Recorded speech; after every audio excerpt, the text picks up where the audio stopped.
I'm Carrie from Cherry Lane Designs, and I'm going to show you how to start a cross-stitch project from scratch.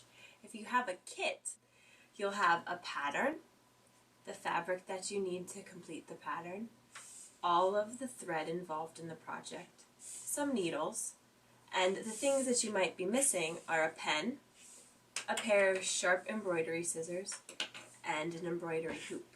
Hoops come in several sizes. I like the 6-inch size as a standard because it'll work for big projects and small projects. You can get them in size 4-inch, 8-inch, or 10-inch if you're doing smaller or bigger projects. But if you're just a beginner, I recommend a 6-inch hoop. The first thing you need to do is find the center of your fabric. This is important for when you're completed with your project, so that you have even edges on all sides, and especially important if your project has a border. So to find the center of your fabric, you unfold it and then fold it in half once and fold it in half again, and the corner with the folded edges is actually the center of your project. So you can mark it with a needle. Doesn't need to be exact, just pretty close. And then when you unfold it, your needle is in the center of your fabric. Now that you've found the center of your fabric, we need to put the embroidery hoop on so that we can get the right tension that we need to start stitching. So this is my embroidery hoop. It has two parts, one part that's a solid circle and one part that has a screw on it that helps you to get the right tension. So to start with, we'll need to loosen the screw on the hoop, just about to the end.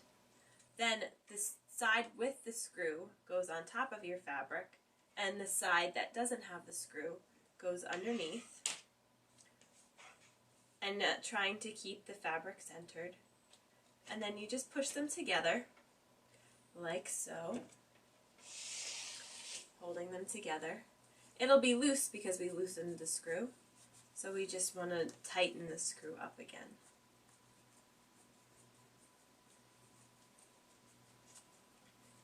And keep pushing them together.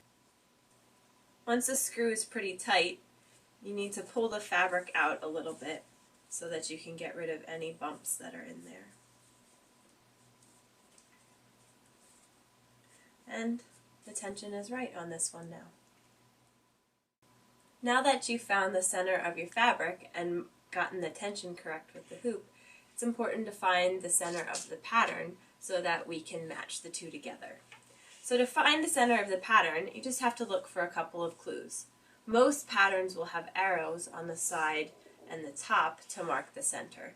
So you just follow the arrows over and down until you find where they meet. And then I just like to put a little mark in the center. To choose the thread color that you want to begin with, you can look at your pattern and find the center that you previously marked, and find something that's nearby that you could easily begin stitching. In this case, this zigzag looks like a good place to start, and the pattern says that that's a blue color.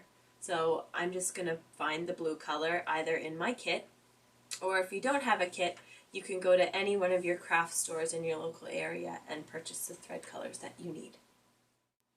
So the next thing that you need to do is work with the threads that you'll be needing for your project. So for this project, it calls for some blues and for some peaches. This is what a DMC thread looks like when you buy it in the store. It's in a string like this.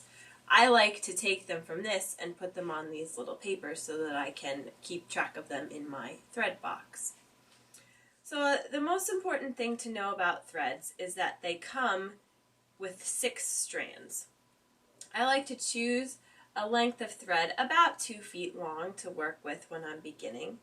So I'm just going to cut this here, and then I'll show you what I mean by having 6 threads. This is my length of thread. And then if you were to pull this apart, you would find that there are 6 threads in there. Most patterns will call for 2 strands of the thread to do cross stitches and 1 strand to do back stitches.